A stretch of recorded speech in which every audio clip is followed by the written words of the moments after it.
You came to stay with me once, and we had to phone Steve to find out where your mascara and your hairdryer were because you hadn't packed. You left a mobile phone on an aeroplane once. You chargers run out of battery. You did. There was a time when we used to call you the princess, and you very much needed a PA. Is that still the case, or do you manage yourself better?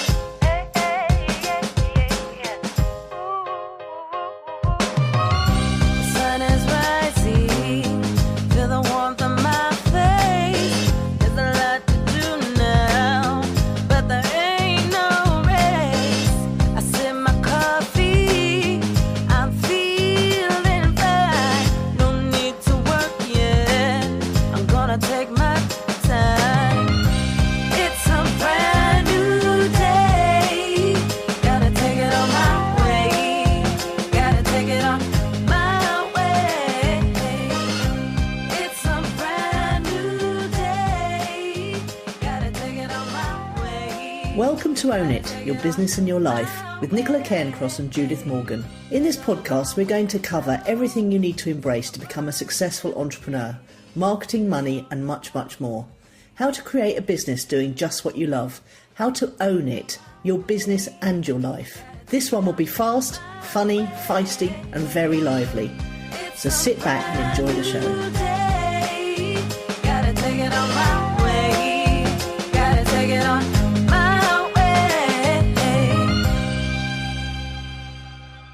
How's your week been, Judith? Well, I'm having the week off, Nicola, which is marvellously timed for the Great British Summer, which I believe is this week. 34 degrees planned for today. 41 on centre court at the Wimbledon tennis yesterday. Unbelievable. So I'm very excited about that. As you know, we've postponed our lunch on Friday because I've realised I've got no air conditioning in my car, and driving to Shoreham for 2.5 hours in each direction at 34 degrees would just not be a good idea. And my other good news this week is I've got a couple, more than one, two, tax refunds in the office. You never do such a thing. Well, because I was overtaxed on my pensions 2 months ago, I can claim that back without waiting for next April. And overpaid corporation tax coming back as well. Oh, nice. Yay! Yeah, so hang on, did you book this whole week? Did you do a Chris Barrow and sit at the beginning of the year and put coloured stickers on this week and say, I'm not working this week? No, I tell you what happens. If months were 4 weeks long, then I'd never get a holiday. But some months are longer than that. So in my Small Business Big Magic group, they get 2 calls, 3 calls, 2 calls, 3 calls, and if that's 8 to 10 calls in a month, but it doesn't repeat every fortnight, if that makes sense. It's 10 calls a month. So sometimes that means I've got these spare days at the end of a month and the beginning of the next month. Otherwise I'd be working my pants off. And so it just so happens that, when you get all of these 31-day months in a row, July, August, there'd be too many calls. So I'm in a slack week. And I said to my other clients, my individuals, I'll take that week off. See, I just couldn't cope with the time management system like that. I remember you're not an organised, efficient person like me, are you? Yeah. I mean, I love diaries and calendars and appointments and booking and months and weeks. I love the way months aren't 4 weeks, actually. It's weird, but lovely. Well, I remember it from when I learnt to coach, and Thomas Leonard said, if you do was it a call a week, 4 calls a month, then you get a week off every so often. That's right. You do. Well, that's it. So I'm in that week now, and there's another one at the beginning of September, which is good timing as well, because all the mummies are fretting about getting their children back to school, so they don't want me then anyway. It's brilliant. Yeah, absolutely. Okay. Well, what about you? Tell me about your week. Well, you know how some weeks come along and we think, I haven't really got much to say this week. Yes. Then we busk it. But this week has been so stoked with great things that have inspired me, opportunities I want to talk about, blah, blah, blah, blah. I've had to start next week's Own It prompt sheet already. I do have one thing on next week's prompt sheet, actually, but not lots. So my week this week has been bonkers with opportunities, which I'm obviously trying to what's the word? Filter them very hard. But So it's a very exciting week. I'll tell you what all the things that have happened this week, some of the things that have happened in the other sections. But there's been two main things. One is that Greece is imploding about 2 weeks before Phoebe and I get on a plane. Yes. So we're going to have to take all cash because apparently there is no money in the cash points. They've just shut all the banks to stop people taking all their money out of the banks because obviously the money isn't there. Because as you pointed out recently on a post or something, there is no such thing as money. Yeah. So, everyone's trying to take their money out of the banks, not realising that it obviously isn't there. Yes. So they've had to shut the banks, which is why they've had to do that. So anyway, we're going to have to take cash, which is going to, in the good old days, you used to take cash on holiday, didn't you? And you had to wear money belts and things. I did read that it's the locals that can't take it out, but if tourists put a card in a machine, it knows you're from Britain and gives you money. Oh, really? Well, I won't be relying on that. No, I wouldn't rely on it, but I did read that on something quite, sensible, like the BBC. Oh, sensible, yes. Yes. And the other thing about my week is it's been other people have been trying to fill it with drama, which I'm resisting furiously because I don't do drama anymore. Since I came back from Rich's weekend last October, I recognise drama at 100 paces, and I'm totally and utterly disinterested in it. And although I've had some ups and downs with life recently, they haven't been dramatic, if I can say such a thing. Well, they have, but they haven't been actory. They haven't been people making a fuss about something in order to draw attention to themselves. They have been dramatic, but not in the way that you're talking about drama, I don't think. Yeah, absolutely. And Yeah. I don't want to say You're talking about drama queens, aren't you? Well, I'm people not- that make a fuss for the impact of it or whatever. There are just some people like that, aren't they, that cause chaos in their wake. I don't think it's even that, Judith. I think it's that some people have jobs and nothing else to think about, and some people just have nothing else to think about. And because I have so much else to think about, I am not Yes. interested in getting involved in other people's dramas. Yes. I don't need it. I don't want it. No. I won't have No. it. No. So Yes, well, that's not marvellous. yeah, and I feel much the better for it. It definitely is an emotional equilibrium that I've never really experienced in my life up until last October. And I now notice a distinct difference, and I'm very much happier for it. Well, here's a question I'd like to ask then. What you're saying is you can spot it in other people. Can you spot it in yourself? Because you did used to have the potential to cause a person awake.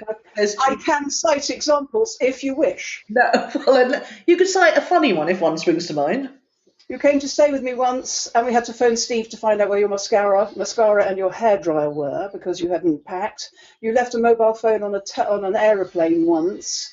You chargers run out of battery. You did. There was a time when we used to call you the princess, and you very much needed a PA. Is that still the case, or do you manage yourself better?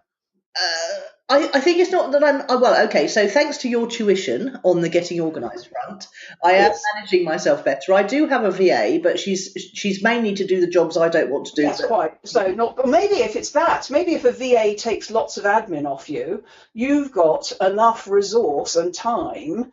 I don't mean you in that sense. I mean one has got enough time and resource to manage oneself. It's not even about time, Judith. It's about emotional reaction. You're right. I used to get very uptight about lots of things, and I used to be very disorganised, and then get uptight about the things that went wrong. If I left my mascara at home now, or if I left a phone on a plane, I simply wouldn't have the same reaction. Yeah, well done. So did that happen at Rich's weekend, or what? Yes, it did. I can definitely work it back to that. And it's funny because quite a lot of high-level people contact me to say, should they go on one of his weekends? There's next one up in October.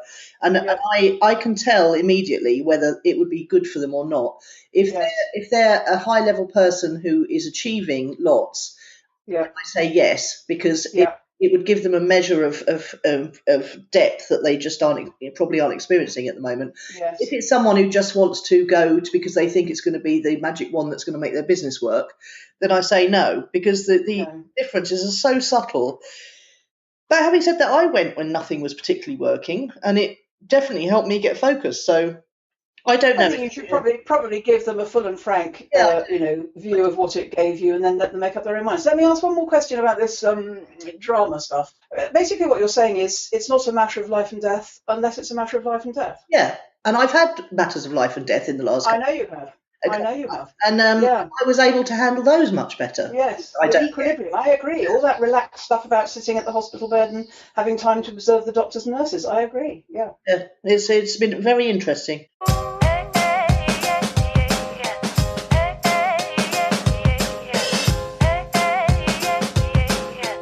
What's fueled your fire this week then? Oh, you're going to like this one, Nicola. Actually, I did it on Saturday afternoon. Spreadsheets. I've done 3 spreadsheets all the way through to next April. One for my business, one for me personally, and one for my property. When I say I've done them, I've updated them all the way through until next April. Because of my good news, where somebody had, paid me a big chunk of money that they owed me, there was actually something interesting to forecast, if you know what I mean. And plugged it in and thought, right, what does this mean? What can I pay and when can I pay it? It was most terrific fun. My favourite kind of blue skying, and I was going to pick you up on your grammar there because you said I'd done 3 spreadsheets on Saturday. I must have said I've done. I don't think I've done. No, I've done. I did 3 spreadsheets. Yes. Spreadsheets are always much more fun when they've got money in them, I find, but they are essential to do even if you don't have money in them. Well, they are, but I mean, I already had those dull ones going on, but really they're quite sort of month to month. But when you've got big sums of money, you can project all the way through to next year, which is really exciting. Yes, it very much is. I brought all my personal finances and my business finances up to date yesterday as well, and and Steve just did 3 months worth because when he opened his, he realised he hadn't done them since the 31st of March. Yeah. But he's brought them all up to date, so it just gives you, lovely reader, if you're listening, this is a public service announcement. Wait. We can't call them lovely reader. Oh yes, lovely listeners. Sorry, yes. I was thinking I'm talking to my blog for some reason. You need to run a weekly cash flow forecast spreadsheet and reconcile it to your bank account once a week. The peace of mind it gives you, even if you haven't got any money, the focus and peace of mind it gives you is absolutely wonderful. And Monday mornings are perfect times for that, or Monday evenings, in fact, would be good. Well, there are other ways of doing spreadsheets for the spreadsheet-averse as well. Some of my clients seem to be using Trello for doing spreadsheety type activities. Really? Is that possible? Well, Yeah. I do project management in Trello, but I don't see how you do your finances. You could. I think they record things that I would record on a spreadsheet in Trello. Yes, but that's not making a future vision of your money, is it? It's not going to. Might do. I don't know Trello, but I mean, spreadsheets put quite a lot of people off. So if you can't do a spreadsheet, you've got to find another way of doing the same thing. I mean, good old lined paper works. Yeah, well, I used to love it. I used to love a graph or two myself. We're actually running Xero and a receipt bank, but which is where I can take a picture of a receipt and it goes straight into the thing that goes to the bookkeeper and it integrates with Trello. But I found last week, I don't know if I've told you this, that I couldn't actually generate an invoice for a client anymore. You did, yes. I had to. Presumably you've all is Thingamy back? What's her name? Patricia. Yes, she's back. Yeah, so she's back. Okay, so presumably she sorted that already, hasn't she? Yes, she has. She sprung into action on Sunday. I was most impressed. I said, no, really, it can wait till Monday. But actually, she quite likes to work weird hours. You told us that last week. Yes, she does because of the kids. But so that was an interesting experience, not knowing how to generate an invoice in my own. That's where delegation has. So I've said to her, you've got to make a video because I can't bear it. If I close a client, I want to invoice them immediately. It's too painful otherwise. So I've not just done my spreadsheets, I've also done my accounts up to yesterday, which is different because spreadsheet for me is about cash flow and accounts is about profit. And also calculated my work in progress, which is something I do at the end of the month, which is where people have paid you in advance but you haven't delivered yet. So pop round anybody if you like and have a look because I'm up to date. I feel squeaky clean. You feel good for it, don't you? You do. You feel very much in control and peace of mindy. Are you feeling mindy? It's just for me. It's just efficient. I feel efficient. I get a huge buzz off being efficient. Anyway, but tell me about you. What's fueled your fire? Well, what's fueled my fire is everyone's talking about Periscope, Judith. We've got to work out a way of using it because. All of the top bods are getting onto it now, and the people are astonished at how quickly they create an audience just by broadcasting live. And I don't know what it is about Periscope particularly that's caught people's attention. But people are still talking about Meerkat, but it's not got the attention that Periscope has. And we used to be able to, of course, do this through Ustream, except it wasn't very easy. But Periscope, because it attaches to Twitter somehow, it seems to get a bigger reach very quickly when you go live. And I think people like the fact that while you can download your own recording and put it onto something else, like Vimeo or YouTube or whatever, it goes off Periscope within an hour. So it's a very ephemeral kind of thing in the Periscope environment. So I think we've got to figure out, even if it's just a weekly surgery, or, I was thinking perhaps I've got a call tonight where my monthly people come and they ask questions and things, but often they don't turn up. So I was thinking it would be quite a good idea to just Periscope that. If people do turn up from my membership site, then that's great. I can handle them, questions from them. But also I could perhaps take questions from the Periscope viewers. But we've got to get onto it somehow. I've got the feeling about Periscope that I had about Twitter when it first launched.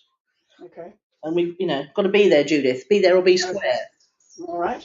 It's just the noise of complete ennui at my end. But if you're prepared to work out how it works, then I'll meet you there.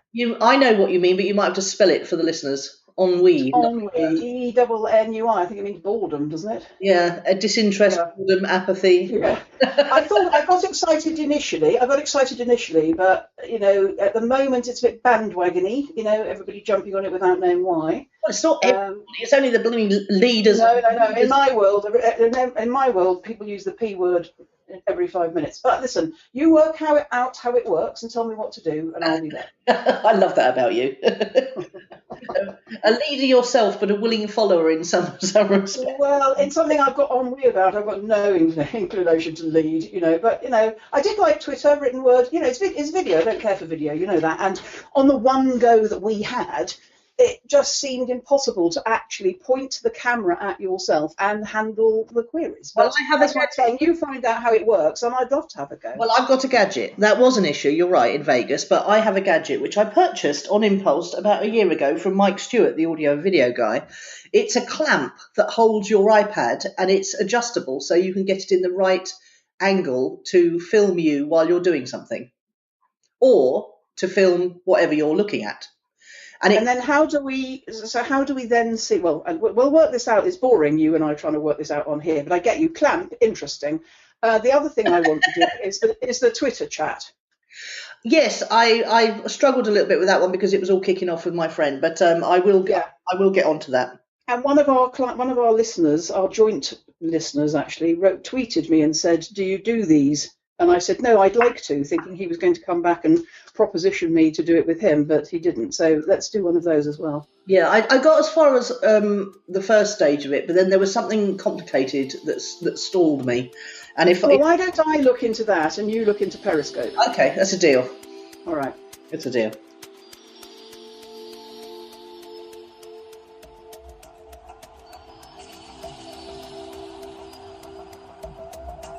But first, a word from our sponsors. Do you feel isolated and alone in running your own home-based business? Do you have worries, doubts, fears and resistance which sometimes make you feel like giving up? Don't worry, you're not alone. In fact, you're perfectly normal. It can be scary all by yourself. But what if you could learn how to become a confident business owner, how to trust yourself more and grow your income, relax and be more creative and productive? Small Business Big Magic is a unique business mentoring group providing grounded practical support and advice, fast responses to your questions, inspiration and solutions to boost your clarity and help you find direction, focus and success in your life and business. Join Small Business Big Magic today for the friendship and encouragement of others just like you and the enthusiasm of a coach who gets you and your business. There's big magic for your small business at judithmorgan.com.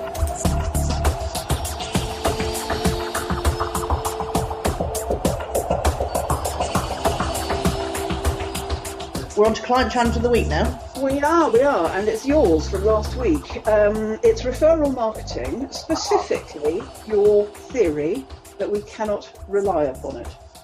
Okay. Yes. Well, I've been wrangling with this all week, so it's a good job you remembered it. Okay. I mean, I know nothing about this. Well, actually, that's not true. I know two things about this. I remember that Chris Barrow introduced us to Ashley Lasher. I never went on his training, but his training was all about very good. Making referrals a significant part of your business marketing. One, so that's the only thing I know about it. The other thing I know about it is I could rely on it when I was an accountant. And I probably could rely on it as a coach if I actually measured it as a coach. I do remember it being very, very significant in my accounting days, and actually maybe the thing about can I rely on it is something you know with hindsight, but I knew even at the time that it was important and significant to our business growth because of how often the phone rang and somebody said, so-and-so said you were great. Yeah. Okay. So what about? Okay. So there's two different things to this really. One is that just for the benefit of any new listener, I've got a business called Clicks and Leads, which is Facebook advertising, and I'm obviously using Facebook advertising to advertise it. I'm using remarketing, and I'm using new lead generation tactics with varying degrees of success. I mean, I've had people come and I definitely get people downloading the free report from that, and I have the odd people booking themselves into my diary to talk to me, but the biggest significant source of clients has been from existing clients who've recommended other people to me, which is great because it means I'm doing a good job for them. And I got a lovely testimonial this week. And a strategic partner kind of person who I identified very early on that people who use things like Infusionsoft and HubSpot and any kind of list software management, funnel generation, they need leads in the front end. You can't test a funnel, you can't test an offer without new leads and a constant flow of them. So I swiftly identified that those were great referral partners for me, and I went out and I put myself in front of those people because you can on Facebook very easily, which is great. But then I realised that if I wanted to set targets, so this is going back to our discussion in a previous episode. Episode 32, we talked about targets and goals. And this is the first business where I felt confident enough to set targets. And actually, I'll tell you how I'm doing with those in the project reporting section. But I don't feel I can set targets and goals for Clicks and Leads based entirely on referral business. I feel I need to have an outbound marketing strategy, which is inbound is if I was writing content on the blog and attracting people to the blog and then getting people into the funnel that way. Outbound is when I'm doing something systematically scalable and not involving me. Well, I want to run an idea past you, so I want to challenge this thinking. Enormous brands do this already. What? Outbound marketing. Referral marketing. Virgin, Groupon, that wine company, Amex, they pay people. I mean, it's another way. It's affiliate marketing by another name. Yeah. They incentivize people to introduce their friends to them. Yes. So they must be able to measure that. Yes, but the problem is that not everybody is comfortable with getting paid for introducing someone. Some are. Commercial people are. Yes, but some aren't. Some people want to be able to recommend. I mean, Chris Barrow. Maybe this is why we have different views on this, because my world has been about being paid to introduce people to financial opportunities for 15 years, longer. In the financial services sector, it is normal. Yeah, it is. You're right. But people like Chris Barrow, for example, doesn't take referral income from anyone. He doesn't take commissions from anyone. He wants to be able to recommend cleanly and wholeheartedly for skills and benefits alone. And I think that's lovely. And the other side of that coin is Martin Avis, who entirely markets through yes. paid for everything that he does. Yeah. Yes, and also is regarded as his reputation is as pure as Chris's. That's very true, because Martin only recommends things that he's tried, bought. Exactly. You see, so it's very much the decision we make about this, isn't it? Does a referral fee pollute the purity of your recommendation? Yes or no? It's also hard to administer, Judith. I mean, this referral partner who sent me some amazing clients, he did it for me. He did it in the beginning because I did his Facebook ads for him for free to help him out of a spot. And he loved what I did for him so much, he started telling people about it. He goes to a client consult now and he just says, you've got to get Nicola on board. She's the best, the best at it. Just do it. And but I broached the subject of paying him commission. In fact, we had a conversation about it just last week where I said, I'll tell you what, I'll keep a track of all the people you refer. And when it gets past the point where you would earn more than it would cost you to get me to do your ads, then I'll start paying you commission. He said, no. He said, I'm not running ads at the moment, so that falls right down. He said, I'm not interested. I just want to be able to refer people to you. But anybody who's as abundant as that, let him carry on doing it. And I totally agree with him about a faff in his view. Yeah. And he's a believer in what goes around comes around, and it'll come back to him in some way or another, which I also believe in, actually. But when I started Club 100, I paid every introducer the first month's fee of the person they'd introduced, and it was easy to keep control of it. But then we're going back to the point of being a fantastic administrator who loves administration. So I think there are ways, there are answers to every yeah but you bring up in this, I think. If one is wants to get one's head round it. Okay. I know where you're coming from, which is if you can't invest in everything online, use an app for everything online, and measure everything online, you're not interested in it. And I totally get where you're coming from.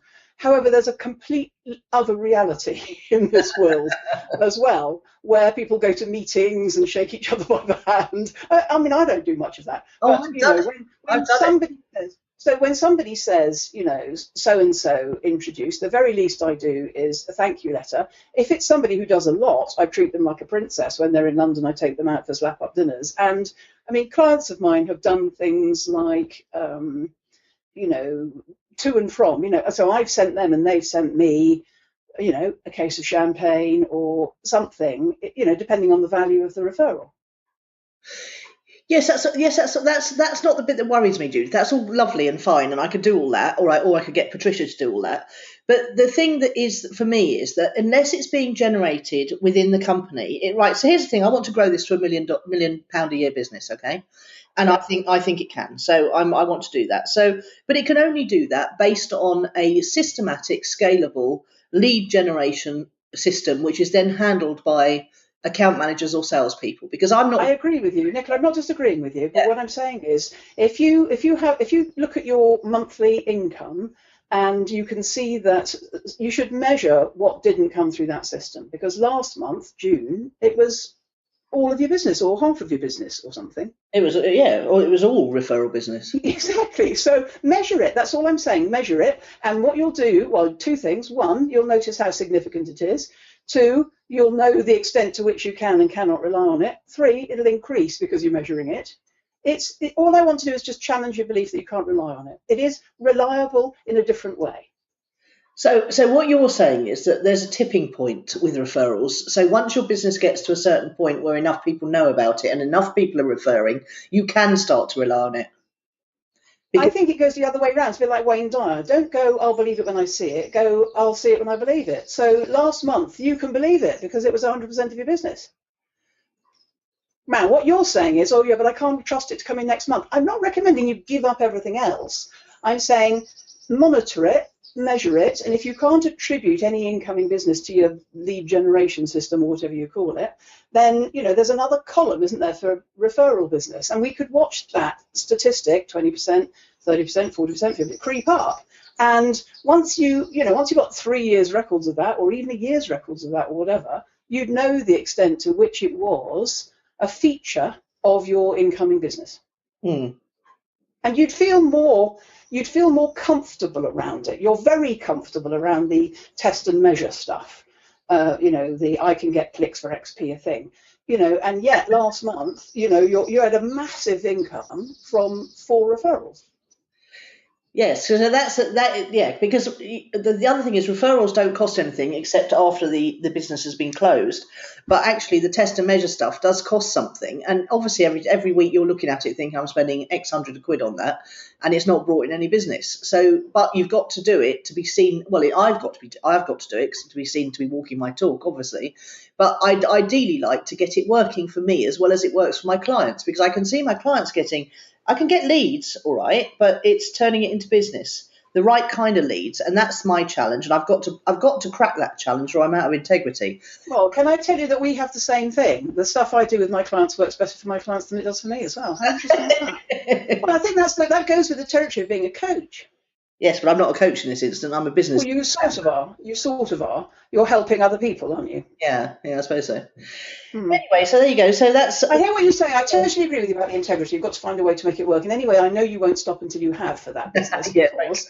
You'll be curious and intrigued and all of that, and you love tinkering. So you'll carry on doing that. All I'm saying is measure the other stuff as well and be grateful for it. Watch it increase and come the day, 18 months' time, when you say, guess what, Judith, I'm so happy that to X% of my business, I can rely on it coming from referrals. Surprise yourself, I think, is what I'm saying. Yes, and you know what? I'm encouraged to do that by the lovely bird song that's coming out of your end of the podcast. It's like that blackbird was agreeing with you all the way through that. Oh, bless. Did you know it was a blackbird, or are you guessing? I'm guessing, but it did sound like one. They're loud blackbirds, aren't they? I think I tell you what's interesting for you and me and the listeners is that now we've had this conversation, we'll spot this everywhere. Yes. How do big brands make it work? How were we delighted when somebody said thank you with or without a present? Is a thank you enough? Why are people referring? Go back to Ashley Latter. Did he have ways to encourage people to refer? What was his thing all about? It was for dentists, wasn't it? So it was, and I always felt really uncomfortable with it, to be honest. So there's something going on with me there in referrals and asking for them. He used to encourage the dentals to ask for referrals to 3 of their friends after a successful round of treatment. Yes. So there was a script for it that very gentle script that the dentist would say at the point when the clients were expressing their news. Yeah. And I think the other thing, of course, is it's only one way. It's just one way, isn't it? It's not the way. It's one way of bringing in business. So the dentists would do other things as well, wouldn't they? Yes, in the same way that I go out speaking, and I've definitely attracted clients from that. So I need to chill a bit, I think. I think it's just because I'm so excited about the potential of this business. I want to do everything well and do it all now, obviously. Well, I think the fact that 100% of turnover came last month from referrals is the most awesome omen for this business. Yeah. No, it's a very wonderful validation, not only that, my marketing's working, but that the actual business is doing its job for the client. Yeah. And that you've lucked into something that people want and they like the way you're doing it and they're telling all their mates. It's great. Stop, because you're going into my next section. Oh, okay.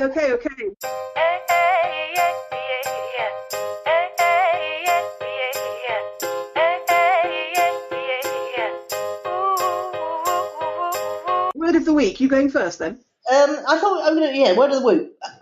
You're going to like this one. F-bomb. Because I can't say the actual word. Oh, okay. All right. Okay. Yeah. We are a family-friendly podcast, remember? So try and remember that as we discuss it. As you know, the F-bomb is actually my favourite word. Carry on. Tell me about it. You'll know why when I go into the who or what's impressed, but there's been a new person come into my life who says the F-bomb at least every 4th or 5th word. And I didn't realise how funny it was and how funny I find it. A lot of people don't like it, but I've been thinking about it quite a lot this week because he obviously has people who tell him that he shouldn't swear so much. Yeah. And he tells them that his swearing is a product of his enthusiasm and excitement and passion. I agree. And that it repels the wrong kind of people and it attracts the right kind of people. Now, I am obviously the right kind of person because I love it when people use the F-bomb, especially if they do it in a posh accent. That's the difference, I think. Except that then Mickey Flanagan does it in an East End accent. It makes me laugh there as well. I like him. I think he's very funny. He is very funny. So I'm not keen on the C word, but I love the F-bomb. Yeah, I'm not keen on the C word either. No. I do love the F-bomb, but I am very ambivalent about using it in writing. I'm happy for it to come out of my mouth, oddly, but I put something on my Facebook page this morning. Somebody else had used the word, and I thought, I always think, is that right? And somebody put it in a fantastic testimonial for me, which I've put on my About Me page. And the world is out on that. The jury's out. They're not sure they like it. I've had feedback from people saying, I like your About Me page, but I wouldn't have the F word on there. It does split the audience, Nicola. Yes, I think you're totally right. I don't like seeing it written down either, unless it's a quote from someone else, in which case I'm perfectly happy. But I tend to replace it with symbols, making sure that the first letter is an F, so everyone knows what the word is. Me too. Or I call it effing, and Marion calls it. What do they call it in Ireland? Feckin, Feckin, which is. I think and actually it means very quite often, doesn't it? Because it's effing hot. You mean it's very hot? It's definitely an emphasis, that's for sure. I love the word effing, E-F-F-I-N-G or E-F-F-I-N with an apostrophe. I agree, actually. But I did, as you remember, I've taken it off now, but there was a time when I had strong language warning on my website. Yeah. And listening to this chap here, it made me think, perhaps we should take the family friendly thing off this podcast. And but I'm not sure. A couple of women. I think we manage okay. We occasionally let slip a rude word, but we don't pepper it with rude words by any means. No, you have said the B word on occasions, but I've let that pass. Okay. I haven't edited it out. But yeah, no, it's an interesting one. So yeah, what's your word of the week then? It's heat wave. Oh, having a heat. We're having a heat wave, a tropical heat wave. Yes, we're singing the same song, aren't we? Absolutely. I tell you what I'm liking about it.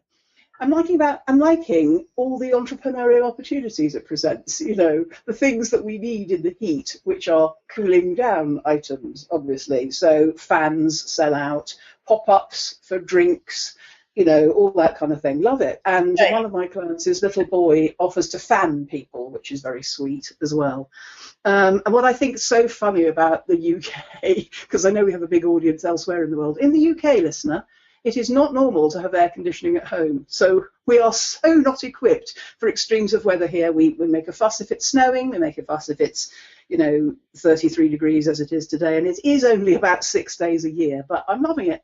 Loving it, loving it, loving it. Loving it for the entrepreneurial opportunities. Yes, well, interesting. You remember when we talked about my son and his entrepreneurial ideas last week? He's been noticeable by his absence this week because he's enjoying the sunshine. Yes, it's too hot to be an entrepreneur in Nelson's world, isn't it? Yes, it is. It's bad enough having to cycle from Steyning to Worthing to get to the Steyning to Shoreham to get to the sea. Well, I'm operating on my little old Greek lady principles, which are we're doing this podcast earlier this morning, so I get up very early in the morning, work until it's too hot, go and lie down and moan and read a book, and keep all the windows and doors shut. Now, I heard this brilliant thing yesterday from Emma Bourne, my partner in the cleaning biz, who is quite a boffin. She says she has a friend who measures the temperature outside and inside, and when it's cooler inside, he keeps the windows and doors shut, and when it becomes hotter inside than it is outside, he opens the windows and doors. That's genius, isn't it? Yeah. It's so genius, I'm having to sit and think about it for a minute. Well, I can tell you it's so genius that you and I are never going to do it. No, that's true, yes. And also, yes, it involves, measuring. No. Don't do that.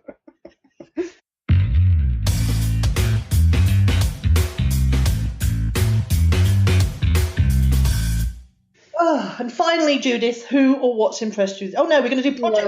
No. Project updates. I've got nothing to update about my project in here except that I did I was the first ever time I was a panellist on a Google Hangout speaking to 500 people, Nicola. I know, I watched your bit. And on the 26th of April, which was the party for my 60th birthday 2 months ago, I said out loud, do you know, I'm feeling drawn to doing more public speaking. And one of my very, very loyal friends said, I think you'd be fantastic at that. She's a lovely woman. But actually, be careful what you wish for, because the opportunity came so quickly. Absolutely. I thought you did a brilliant job, and you were extraordinarily passionate, powerful, funny, authentic, down to earth. Marvellous. Do more of it. Well, all of those are my middle name, Nicola, are they not? Judith, passionate, authentic, powerful, funny, down to earth, Morgan. Whatever. Yes. Awesome. Tell us about yours anyway. Well, I didn't know where to put this really. It was in my fueled my fire bit. It was in my who or what's in all of it. But clicks and leads is just so effing exciting. I can't tell you, because I've smashed through my targets. I've doubled them, if not more, this month. I'm covering my business and personal. I'm drawing a good salary up to the level my accountant has recommended, and covering my business costs and more. Money is going into the 10% for the rainy day fund, the VAT is covered, the tax is being saved for. It's just awesome how fast it's gone. It's 6 months, Judith, and I effed out for a couple of those as well. I know. 6 months to the day, Nicola. It's the Pretty 1st of much, July. Absolutely. And like I say, I did F about in February, and I pretty much didn't do any much in June to generate more business, but the calls just kept booking themselves into my diary, and it seems to be the right offer at the right time, and it's at the right place in my life, and I've got the right skills to take advantage of it. But I couldn't have planned it. It's like the old Steve Jobs thing, everything's come together in a perfect storm of opportunity, timing, offer, place, training. Was What it is you are an overnight success, which is the joke, isn't it? You're an overnight success because of the 30 years you put in before that. I know, and I celebrated my 6 months of, oh my God, look how fast this is growing, by applying to speak at one of the biggest conferences for small business, self-funded businesses in the world, which is called MicroConf, which I'd never heard of, and I thought it was something to do with Microsoft for a long time. But all the startup podcasts I listen to rave about it. They have one in Vegas and one in there's one in Barcelona at the end of August. So I'm definitely going, and I've applied to be a speaker. And when I listed my things I'd done, achieved, I thought, oh blimey, I'm doing quite well, really, aren't I? There's another song opportunity there, Barcelona. But Vegas is your spiritual home, Nicola. You should move there. Why don't you just move? Oh, I know why. There's no sea there, is there? Well, I could cope with the lack of sea because they will have swimming pools, but it was the children. Oh, yes. I'd miss the kids. That is the ties of love are binding me to Shoreham. Yes. But I'm happy with that for the time being. So I'm just very, very, very effing excited about the next 6 months, the next 2 years, 3 years, whatever. I can see my world expanding and exploding. I definitely think you should take the parental guidance thing or whatever it's called off this episode. Well, it's all right if you say it like that, isn't it? I'm not sure it is, because everybody knows what you're saying, really. So you're just coming back to your project. You're still waiting for a date, are you? No, we have the date. It's the 14th of July, which is 2 weeks yesterday. Okay. I lost a member of my team, but I replaced her, and I'm very excited about the replacement. Oh, good. Okay, cool. So in the next couple of weeks, we'll be hearing more then.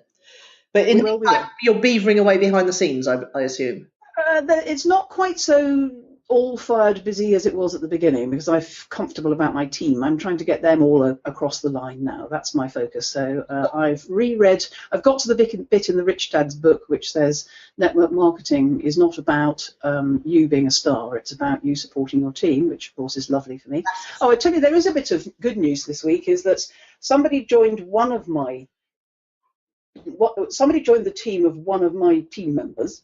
And it's somebody you and I both know very well, and that person joined because they heard my excitement on this podcast. Oh, that's good. So that's actually my first good result from our podcast in terms of tangible incoming. Yeah, that's really good. That's really interesting, isn't it? I've definitely had a client who was one of the factors of signing up with me was that she listens to the podcast. Yay. So yeah, it's working, and we have fun, and that's the main thing. That's always the main thing. We do.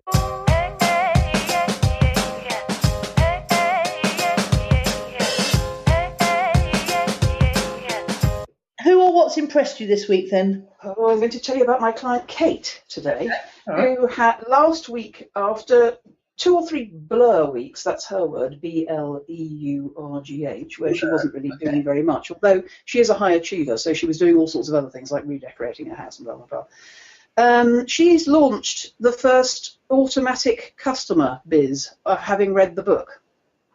Do you remember the book? Yes, I remember. Yes. I love the book. Automatic. Yes. Yes, go on. Yeah, now, Kate is a blogger with an awesome number of friends and followers and fans across several platforms, all the platforms.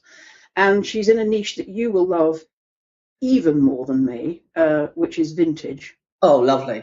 Anything vintage. Vintage homes, vintage clothes, vintage everything, but specifically vintage weddings. And she bought a business called the vintageweddingfair.co.uk, and she's launched something called the Unique Bride Club, which is a digital subscription to a magazine and or goodie boxes full of things, that brides are interested in, little things that they can test and try and, taste and all that kind of stuff.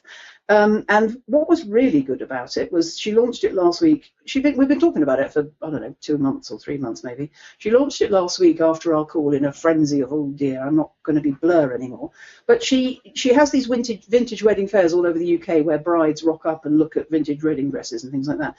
But the strapline for the digital thing was bringing the fair to you. So you don't even have to leave home. You can have the vintage wedding fair delivered to your letterbox. Just so orgasmic. I know. And I tried to talk her out of doing a physical box. You know, the automatic customer talks about, the shaving supplies and all that stuff that comes through the post. But Kate had a vintage online shop before with stock of, suitcases and clothes and handbags and old stuff. And they shut that down at Christmas because there was always a bit. They when you have a shop, you turn yourself into a sort of husband and wife combination of administrator and parcel poster. So they gave that up and sold off the stock in job lots, and then there was a flood and they lost adjusted the rest. But at heart, she is a person that likes physical stock. Now, what's brilliant about her, and you must look at her blogging, I'll copy you in on one, because she does these phenomenal long blogs with loads of photographs. So if you like vintage, yeah, I know you do. If you like vintage, you get an awful lot of bang for your buck, which is why she's got all these followers. And of course, she's a professional blogger. People pay her to blog because she's got a big audience. There are so many things I like about this business idea that I don't know where to start. I know. First of all, blogging vintage does phenomenally well on two of the biggest platforms ever, which is Pinterest and Instagram. Yep. And then you can turn your photos into short videos which go onto YouTube. So you've got three monster platforms to do that. The fact that she blogs as well is just a massive plus. She could turn that. People pay her to blog. People pay her to blog. They send her booty to blog about, and they pay her 500 quid for a blog post. Wow, that's awesome. So it's brilliant. And she could turn those into a podcast if she wanted to. So there's the marketing taken care of. The thing I love about this from an automatic customer point of view is that she could charge, people have got sort of 18 months till they get married when, something like that. So she's got a really long customer life there. There's no churn at 3 months, 6 months. She's got a long customer life. She can charge a decent amount because she's selling a physical product, which has got so much more perceived value. And even I suspect the brides will keep their thing going. Oh, I was just going to say that, Nicola. How many girls in the world have been obsessed with being a bride for actually 30 years, not just 18 months? Yeah. Why wouldn't you keep your digital subscription going forever if you love all that girly dressing up stuff? And also, she just remember, if you've read The Automatic Customer, if you haven't, go and read it immediately. It's the most incredible book. Those boxes are going to be filled with people who will send her, if she's got 100 subscribers, they'll send her 100 bits. If she's got 1,000 subscribers, and she won't have to pay for those bits at all. No, she's not paying for those bits. No, that's right. Marketing. That's right. Yeah. And she's a genius at that. She's got the chops to call people up. Actually, no, the market is already established because the exhibitors at her vintage fair, they provide the content for these boxes, and she knew who to go to for that. And even if you're paying, I don't know, £10 a month for a box of gorgeousness to come through the door, not knowing what's going to be in it, it's like a box of girly treats coming every month. That's right. So, if I may, vintageweddingfair.co.uk/unique-bride-club. I will put it in the show notes, obviously. But what's impressed me? Kate has impressed me. Well, she's still impressing me, so hold up a little minute. The other thing I like about it is she's called it the unique bride rather than the vintage bride. So that encompasses. Because actually, I tell you why she's done that. Because not everybody wants to be a vintage bride, but they don't want to be a normal bride, if you know what I mean. So it allows for you to be a vintage or other variant. In one word, she's tapped into the emotional desire of every bride on the planet. I think there you go. She's a marketing genius. I'd love to do her AdWords, her Facebook ads. I'd love to. It would be so much fun. She is a marketing genius, as it happens. I will pass on your suggestion. Yeah, well, when she gets to that point where she wants her advertising doing, I would dearly love to have a crack at it, because you can get in front of brides on Facebook without even blinking, and people will share. People will share the ads. I have people sharing my ads because the pictures are so gorgeous. Yeah, well, she's very good at pictures. And June, which has just ended, she had a vintage month where she took photographs of all of her wearing all of her vintage clothes all of the time, every day. Marvellous. And oh God, things like at the vintage fairs, there's those people who, do you ever watch George Clark's Amazing Spaces, where people... No, but I know what you mean. Yeah. They turn little Volkswagens into gorgeous vintage cupcake stands and drive around. But you know what as well? Sometimes, just like you said about lucking into something at the right time, that thing that you said, sometimes Kate will share an image of, say, people in their brownie uniforms or a John Bull printing kit, and it's shared like 15,000 times. Oh, amazing. And the other thing I love about this business is it although it's her taste and her passion and her experience that have brought her to this place, it's totally scalable because all of it can be turned into a big proper business that she doesn't necessarily have to do each bit of. Yeah. And that is just, I mean, when you were describing it, I was sitting here and I thought, oh my God, I've died and gone to heaven. This is just so I know.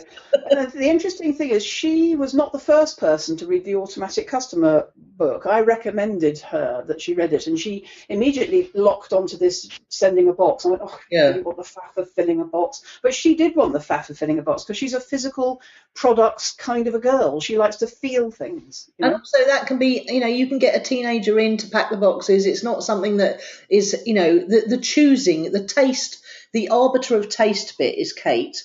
But she could just make a decision, someone will show her something and she'll say, yes, that can go in. No, that's not good enough. Yeah. She'll be able to make instant, fast decisions and the actual doing. Because she's not brand new to this. She already knows this market. She knows vintage big time, and she's at least a year into vintage wedding fairs, probably more. Well, marvellous. Well, the fact that we've talked about her for a good 10 minutes now means that she's getting awesome exposure on our blog and podcast, and well deserved. I shall tell her. Tell me who or what's impressed you. Well, it's completely different, really. It's back to the F word. No, it's not. Okay, here's the thing. Right, I was listening to one of my favourite podcasts the other night, Bootstrapped with Kids. And they mentioned they actually had, I think one of them was away, and they interviewed this guy called Steli Afti, who is Greek, funnily enough. So the Greek thing's weaving its way through this week as well. And he's the one who swears every fourth or fifth word. I didn't want to say his name earlier because I didn't want to spoil the surprise. But Steli Afti, go and look him up on YouTube. I did yesterday after you linked to him on Facebook, I think. Yeah. He did 2 talks at the Pioneer Conference, and the 2014 one is marginally better than the 2013 one, but they're just absolutely brilliant. And I reached out to both. I did a review of the show, which is called The Start. Oh, right. So they did an interview on Bootstrap with Kids, which is well worth listening to. And then I went and listened to their new startup right from episode 1 to episode 15 yesterday, on and off. And it's called The Startup Chat. Now, Highton Shah, the co-founder of the podcast, is very well known for being a massive, successful founder of 2 businesses, Kissmetrics and Crazy Egg. Kissmetrics and Crazy Egg are 2 amazing software tools that have been around for about, 4 or 5 years.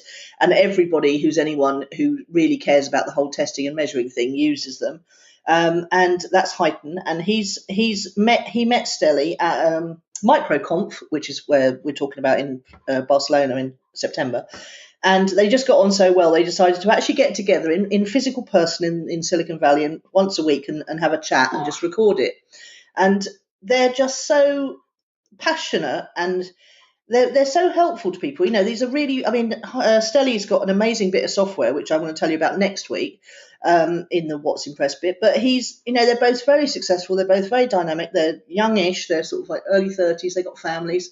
They're running businesses, but they are so passionate about helping entrepreneurs that when I reached out to Stelli and just sent him an email just saying how much I enjoyed the show and that I'd reviewed it and everything, I've had several emails back from him trying to help me, which is just extraordinary. So definitely go and check out the Startup Chat if you're remotely interested in starting a business, because I think, I'm engrossed in this whole startup world at the moment. But the reason I am is because they think more business-like-y than the internet marketing world does. So I'm thoroughly enjoying the shift in emphasis. Cool. Well, there you go. We've had a passionate episode, haven't we? We have. Can I just ask the question about Stelli? He's the F-bomb man. When you said you saw him talk on stage, was he using the F word on stage? Oh, yes. He does it almost more than Gary Vaynerchuk. And, these are big conferences he's speaking at, and people must know that he swears a lot, and he probably makes it a condition. I can only come and talk if, because he just gets, just so many great quotes. He really inspired me yesterday, especially about this whole referral thing, because I bleated at him. He said, what's your biggest challenge right now? And I said, well, all my business coming from referrals, and I haven't been able to make Facebook ads work for me in terms of, quality of people booking into my diary. And I listened to him talking on Pioneer 2014, and I thought he said something along the lines of, so many great quotes. Just stop making excuses, shut the F up and go and make it work. And I thought, that's me. That is, I need to go and just start another campaign and not give up until I make it work. Yeah. Another good one is him on time management, where he says that if you're feeling comfortable, then you're probably effing about. So his idea is that you should always be doing something to move your business forward that makes you feel a bit uncomfortable. You probably wouldn't agree with that, but we'll. No. I'm okay with discomfort. Yes. Yeah. The boinging noises you can hear in the background is my Skype, which is springing into action now because the team are waking up. Okay. So that's a lovely bit of software, that one. Talk to you later then. All be Yes. Speak to you soon. Okay. Yeah. Bye. You've been listening to Nicola Cairncross and Judith Morgan. The podcast is called Own It, Your Business and Your Life. Do come and visit us at ownitthepodcast.com. We'd love to hear your feedback. You can find out more about Judith and visit her on her website at judithmorgan.com, and you can find Nicola at nicolacairncross.com.